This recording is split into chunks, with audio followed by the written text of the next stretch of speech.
And welcome back, everyone, to part 2 of What If Deku had a Zanpakuto, the Hyōrinmaru edition. Last time, Deku pretty much whooped Bakugo's ass. If he really wanted to, he could have straight out killed Bakugo. That's how powerful Hyōrinmaru is, even if we're scaling at least to an equivalency of in the My Hero world. It's still exceptionally powerful. Roughly, probably even an equivalent to Shoto's ice. Bakugo is just, amazed that he got beaten and flabbergasted. Shoto would also take note there's another icy, he knew Midoriya had some ice-based powers, but he didn't realize that his powers were actually that strong. And Shoto even looks on, like his strength might even be as great as mine. And so, everyone still goes through their matches. Bakugo does confront him afterwards, just saying, enjoy your victory this time, because I'm never losing to you again! And Midoriya just looks at him, and it's not the same kind of conversation we had in the original. But I got these powers from someone else. Him mentioning that. No, he never got One for All. He doesn't know anything about One for All, and so Bakugo and him are just kind of having confrontation about Bakugo's perception about what's going on. He clearly didn't grasp how strong Midoriya really was. And Midoriya never let on because he never brought his sword to school. Because why would you? Why would you be allowed to do that? It's one thing to have your belt that regulates your power so you don't hurt yourself. It's another thing to have a weapon on you at school. I think it's a little... I don't think you can quite get away with that. Obviously, the UA is a little different. You can definitely make some exceptions there. Although Midoriya still probably doesn't have Hyōrinmaru on him at all times. But Deku's just like, you never gave me a chance, Bakugo. You never let me show you just how strong. You always thought you were better than everyone. But I'm not losing to you anymore. And Bakugo's kind of only hearing part of it, obviously, at this point. But they enjoy your victory because I'm never losing to you again. Walks off. So there really wouldn't be a change and everything going on between now and the USJ, is that? Yeah, I believe the incident. The villains attacking the arena place. I believe it's the USJ. Anyway, the villains attacking going on. There's nothing really going on there except for the fact that All Might you might have a mild interest in Midoriya here because he did take out the 0-pointer. And he is maybe keeping an eye on him as a potential candidate. They don't have a very personal relationship at the moment. They also don't, Midoriya's never seen All Might in his skinny form, so he doesn't even know that's a thing. And All Might still has One for All. So while he certainly still has his limitations, he didn't have to push himself beyond his limits to fight the sludge monster here. He's not running on empty with the embers of One for All. So he's still got his limits, absolutely. He's still fine to fight. Take an example when he will eventually show up to fight Shigaraki and Nomu. But let's backtrack real quick. They would still go for their training exercise.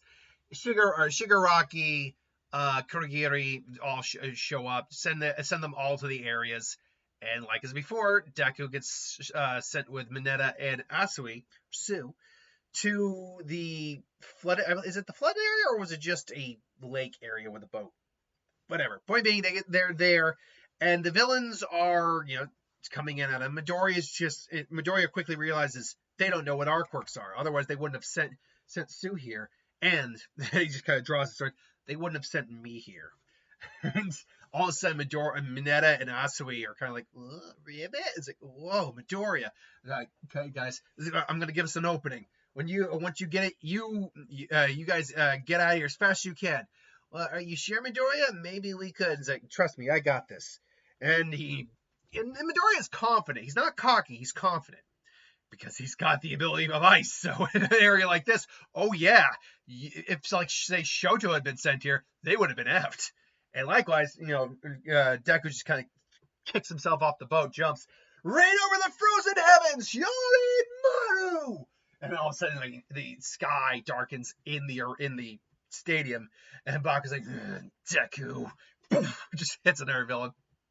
So just the dragon comes and just and there's like, what does he think he's doing? It's so just freezes the entirety of the lake. It's like, let's go. It's like, Rabbit, whoa, Midoriya is really strong. It's like, whoa, he's so cool. And like one of the villains still tries to attack. You're not getting no, you're not getting away that easy. Midoriya's like, oh crap. And then he's like not able to turn the time. And it's like, no, leave us alone, you my sticky balls. What the heck are these things? A couple other villains show up. I don't know. I can't move. So nice one. But obviously at that point, then Eraserhead was getting his ass kicked by Nomu and Shigaraki. Shigaraki comes in. And then so Deku and Asui and Mineta do get separated temporarily. Shigaraki's about to come in, touch Asui's face. Obviously, Eraserhead just erases her quirk, or his quirk. Man, you're so cool, Eraserhead.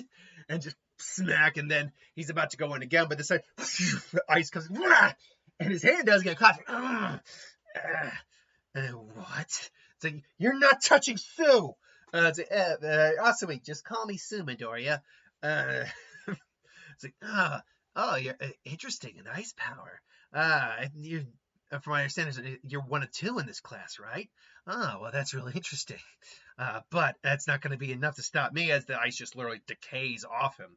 Oh, chilly. But all I got to do is get 1 hit on you, kid. And, it comes in again. It's like, you're mine. That sword of yours seems pretty dangerous. What happens if you lose it, though? And Deku's like, crap. But Hyōrinmaru just says, it's okay, just do this. And Deku's like, right. And, he grabs it, and ice basically forms around the sword, kind of like a thicker blade, starts to decay the ice, but Deku essentially just unsheathes his blade from the ice to a Shigaraki. He's like, oh, you're, Eraserhead may be cool, but that was pretty cool, kid. Oh, crap. He gets like an upper, like Deku reverse grits and just giant cataclysm of spikes comes his way. Just, And he even's able to like hit Nomu, getting him away from Eraserhead, Aizawa, but of course Nomu has enhanced regeneration, and Bakugo and Shoto show up. So I say, yeah, you think I'm not letting you show me up a second time, Deku? You want to go? Let's go. And, he's got Kurogiri as well. Shoto's there. Midoriya, that's quite impressive. Your ice is probably strong as mine, maybe even a little stronger. It's like, well, thanks, Shoto. That means a lot coming to you, but we have no time for compliments. Right. So annoying, Nomu, as, he breaks it. Enhanced regeneration. Uh-oh. And there, all of a sudden, poof! Have no fear, for I am here! And so, All Might obviously shows up, goes toe-to-toe with the Nomu. You may have heard these words, but let him again and let them burn into your heart. Go beyond, plus Ultra! Boom, and just blasts him away. Now, with All for One, do you think he would have done it in less than 300? Because he said it took 300 mighty punches, but I only would take 5 or 6 in his prime, which he isn't in his prime, but he still has One for All. I don't know. Maybe he would have only taken like 200. I don't know.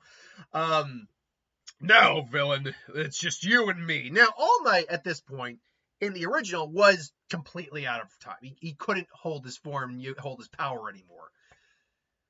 But again, he still has One for All. He probably has more time here. Maybe not a lot, maybe only 5, 10, 15 minutes, but he's still got more time, I'd guarantee it. So, yeah, and then the other heroes come in, Shigaraki and them have to basically just hightail it out of here. And so, All Might basically said, no worries, you're all safe now. That's important. And I have to go. That Nomu guy was really tough. That Nomu customer was no joke. But that leads us into an interesting little scenario here. See, now we don't have All Might pushing Deku to introduce himself as the next One for All, the next All Might, if you will. Now, Deku still ends up training for the sports festival, working on his actual skill as a swordsman. Probably, again, taking lessons. He's probably also studied whatever heroes are out there that actually use swords and tried to incorporate that into some sort of style. Keep that in mind. I'd have to believe there are heroes that use a sword out there. It would just make sense. It's a effective tool, weapon, defensive thing. Swords can be used for like channeling abilities. Maybe you can use it like an ability that multiplies swords for other things. Like, I'd have to believe there are heroes out there that use swords, but I, for the life of me, do not recall any that showed up, at least in the manga.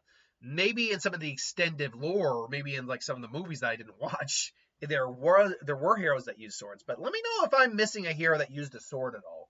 I don't think I am, but I could be wrong. Again, taking out Hero Killer Stain is not a hero. Let's be very clear about that. Taking him out of the equation. Anyway, so the sports festival comes up, and All Might is now, again, just keeping an eye on Midoriya. That's like he does, again, he has a vested interest in Midoriya. Not just because of his abilities, not just because his abilities are strong, but also because because of his character, the character of his self-character, if you will. That's the type of person he is.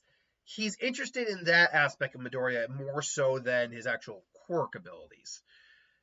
But it's far too early to bring him into the equation for One for All, if he even does it. So what do we do here? What happens here? Well, first and foremost, you have the triathlon. Midoriya, wanting to prove himself. Obviously, Shoto takes out the other 0-pointer, and Midoriya is just doing the best he can. Now, he does have, obviously, the permit to use his sword, so he's got his sword going on. He's got sword going on.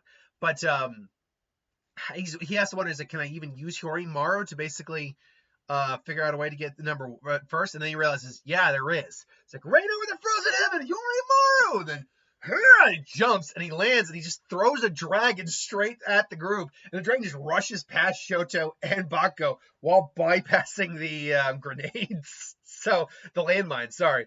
And so Midoriya, I think, could still get number 1 here.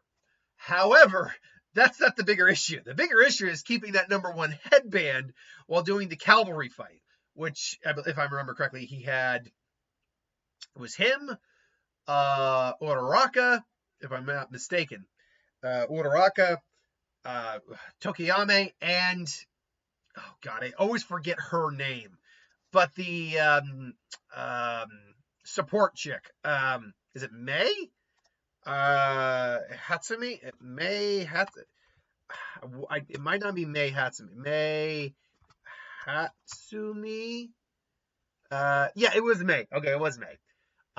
Yes, it was the cavalry battle, and it was her, Tokiyame, and if I remember correctly, Uraraka.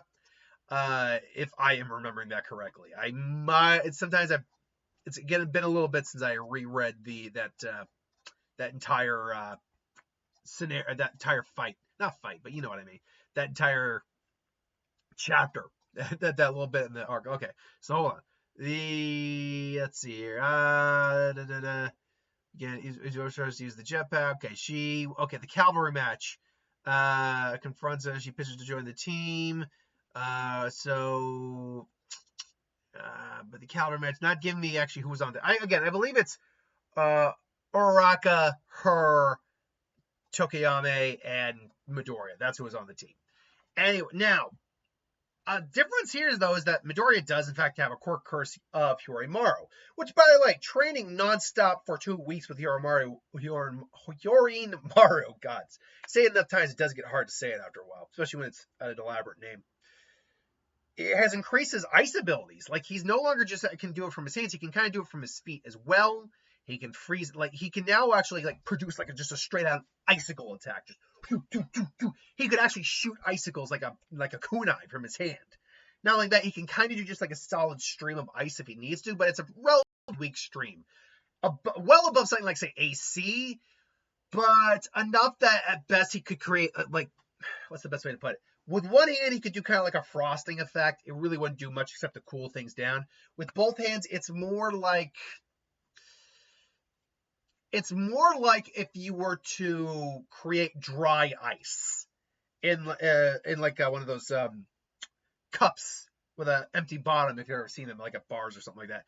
Basically, it's almost like he's creating snow at that point. It's kind of annoying, but nothing serious. But if he wants to, he can just freeze, fire just straight icicles. Not only like, he can do kind of like ice effects on his hands, like claws or gauntlets. He can't ice himself up. So he's gotten a lot more quirk here. Again, he's never going to truly have the full capabilities of Hyōrinmaru into his body because the Bankai is going to be something separate. By the by, when do I think I'm going to use the Bankai? It's not going to be this chapter. Don't worry about that. But the question I feel I need to, well, the question I feel I need to answer, where do I think the Bankai would fit? I think I know where the Bankai would fit, and I think I know where the completed Bankai would fit. But we have to get to there first. So Deku, though, because he can freeze, actually does a really interesting and smart thing here. And because he's got cold resistance, thanks to Hyōrinmaru, not immunity, but resistance. Similar to Shoto, who doesn't actually have immunity, he just is a higher resistance to cold, because he still shivers when his body temp drops.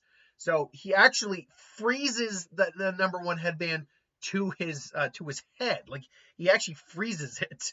And so when they try to grab it, it is actually pretty cold and hard to grab, because it is frozen. Frozen solid. But unfortunately, it's still frozen solid, and so let me rephrase that. It's still cloth, like it's not gonna break if he grabs it, so I still think it gets got, but we also know that Tokiyama saved the day on that. So there you go, great. Deku versus Shinso. Now this, by all accounts, Deku should lose. In theory, he should lose it, because without the vestiges of One for All, it would take either extremely high willpower, which we know Deku just didn't have at that point, or him doing something else to get himself out of there. Now, luckily, he does have an extra help. Like, same with like Kurama, like he did with Kurama, Hyōrinmaru could not get him out of there, I imagine, because Hyōrinmaru is a separate spirit entity that is part of Deku's quirk as well. So, as long as he's in contact with the sword, he should be able to get out of it. Or Deku literally just reacts, just says, reign over the frozen heaven, Hyōrinmaru. But he does that before he gets into the ring. Like, everyone notices the ring kind of storms around Midoriya. It's like, so what are you gonna do? It's like, sorry, sorry about that. Couldn't risk letting something slip before I knocked you out of the ring. Like, I can see Midoriya, frankly, doing that too. Or just a shing, or firing ice at Shinso. Just whoa.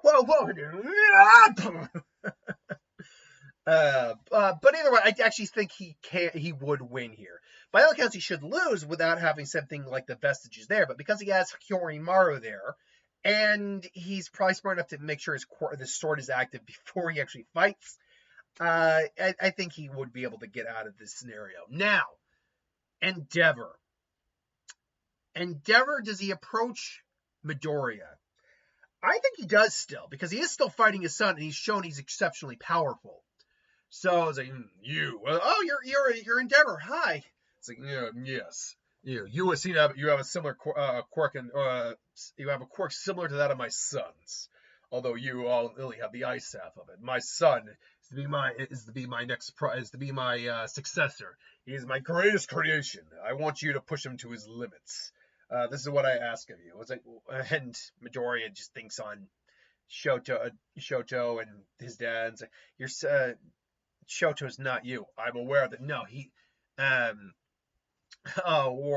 originally it wasn't. It was, I'm not All Might. I'm aware of that. It's like, and your son isn't you. Here it's like I'm not just somebody. My name is Izuku Midoriya. It's like, I'm well aware of what your name is, and it's like, and Shoto, and he is Shoto Todoroki. He's not you, Endeavor. Well, we'll just see about that. And so, Midoriya obviously would go into the ring with Shoto, and reign over the frozen heaven, Hyōrinmaru. He just whispers the release. And so Shoto and Midoriya just kind of stare each other down a little bit. And, and it's like, begin! Just boom! Ice just clashes. Glaciers of ice just form. And, Midoriya just, jumps up, fires more ice. And, Shoto just creates a shield. The ice crashes. It's not just crashing. Like, Midoriya because it's ice, depending on the density, one can crack the other. So Midoriya cracks through some of his ice. Shoto's about to go again, but then he just gets his arm caught by the crescent moon chain that's on the end of Hyōrinmaru. end of Hyōrinmaru. It's like a chain. Yes! And he just forms a fist. And Shoto's able to bring his hand up, but Midoriya just cracks into the wall, cracks through it, and manages to hit him, though not hard enough to do much. But Shoto is able to get out of the way, get Hyōrinmaru off, throw more jagged ice at Midoriya, who does unfortunately get hit a little bit. It's like, and Inko's just like, my baby! And obviously Midoriya, is just, squaring off, just firing off, like, firing basically kunais of ice at him. It's like, you'll have to do better than that, huh? And the dragon comes out. He pulls up his shield as best he can, but he gets completely just overwhelmed. Now, he is able to... We know Shoto will use his fire to warm himself back up, to get his body temperature back up. He won't use the flames right now. And Midoriya is actually the one who's kind of in the lead right now. He doesn't have the risk that Shoto has. If anything, he's actually got a higher resistance to the cold thanks to Hyōrinmaru. By the by, one of you guys did bring up the quirk singularity theory. I don't think it works here because in this case, it's an older quirk. The quirk singularity theory works more towards future quirks. I mean, I suppose you could say that there was a melding of an ice resistance, like a temperature resistance quirk, and an ice quirk that created Hyōrinmaru. Yeah, Hyōrinmaru, but I don't know. I don't really buy in the quirk singularity theory when it comes to the Zanpakuto, at least. You could make an argument for other types of quirks, but like to make sense of how they work. Like, say there's a what if I'll eventually do where Deku has the abilities of Alucard. That would be a quirk singularity because he'd have to have blood manipulation, hypnosis. He'd have to have a level of immortality because he's stealing souls. He'd have to have shape-shifting capabilities, enhanced physicality. That is a quirk singularity quirk right there. This one, not so much, at least in my opinion. So Midoriya and him are kind of squaring off, and he's just seeing Shoto's just, his ice is so strong. Now, this is something, whenever I get around to doing me and my hero, and if I am, say, in Class 1A in that what if, sorry, got a hangnail. This is something I would use as if I'm fighting Shoto, instead of the whole, Midoriya being put up by his dad, all that. I would say it's more like, Shoto still probably asked that, obviously, but Midoriya is like, no. Midoriya still probably is pissed off at Shoto for holding back. It's like, you weren't going to use your fire, Shoto? Come on. What kind of hero could you be if you're not giving? Everyone else here is giving it their all. I'm not holding back whatsoever. So give me all you got. I'll crush your flames and your ice. And Shoto is obviously, my dad put you up for this. And what I would bring up to him is you really think you can be a hero with just your ice? Why doesn't you fight a villain that can counter your ice but can't counter your fire? Are you just gonna not use it on principle? That would give Shoto some pause, because if you're only using half your power, you're not giving it your all. You're not trying to be the fullest version of you. And so, yeah, and that's legit. Like, he's always back. It's like, I will not use my death. And finally Midoriya says, it's your power, not his, your power. Now, Midoriya says that. To be fair, he is using someone else's power / quirk. He is. So is that hypocritical for him to say? I'll say this. It's a yes-no scenario, I think. Yes, because he is using someone else's power, but the power is slowly being integrated in from him, passed down from his lineage. So in essence, this could have and should have been a quirk for Midoriya without him needing to use the sword to gain it. But it's a catch-22 kind of scenario. But yes and no, it's a bit hypocritical for him to say, but still, he's not wrong. And then obviously Shoto remembers what it is, the commercial, or not commercial, but the interview with All Might. And obviously, when did I forget? I want to win this too, Midoriya. All right, this is you and me, did it? Sure, yes, Shoto! This is why I created you! You're only so high from here! And he's just ignoring Endeavor. Words of encouragement? And it's like, sure, give me everything you got, Midoriya. And just got the ice ready. And and you get the music playing, and they just clash. And because of the hot and cold, we know I think they even explained that the hot and the cold air caused the explosion, and that would be no different here, except it'd be even worse because it's all the ice and jaggedness here. And so it would end, and I do think Midoriya probably is the one. I think. Let me back up. Midoriya. The blade is stuck in the ring, and Midoriya is just out, basically in the crater like it was. He literally had to push his blade into the ground to try to stop it, and the force was so great, he just forced them out of there. And so the winner is Shoto Todoroki! And so Shoto and Midoriya are, the fight ends. And this means the rest of the sports festival does go about the same. This is, again, not a scenario because Hyōrinmaru is still vulnerable to fire-based attacks. Now, once you get to this completed Bankai, that does become a moot point, but we're nowhere near there yet. But as it stands, because it's ice, fire is a problem. I mean, it melted. The Bankai itself started to melt when Zanka no Tachi was released. Admittedly, that's an extreme example, but still. And so that sports festival comes to an end. We know the Hero Killer arc is about to start. Deku chooses his name, which what's the Japanese word for ice? Hold on. Because Deku will become the name of the hero, but he wants to, I think, maybe honor his ancestors. So, hold on. English to Japanese translator, which I use for the Zanpakuto videos. Ice. Ice, it translates out to, in Japanese, Kori Deku Kori. Useless ice, I guess it would be. But yeah, Deku Kori or Kori Deku. Which one sounds better? Because he probably would do ice. He probably would put ice in there. So is it Kori Deku or Deku Kori? Which one sounds better to you? Personally, let's see. Deku Kori, Kori Deku. I'd go Deku Kori myself. Ice. And, Makame is like useless ice. Whatever. And so now we get into the Hero Killer Stain arc with a little bit of a twist added in there that there's no reason for him to be going to Gran Torino here. So what is his work study going to look like? Is he even going to be able to save Ida in this version? That is a very good question, and I'm going to look into that for the next one. But until then, thanks for watching. Hope you enjoyed. Like, comment, share, subscribe, and I'll see you next time.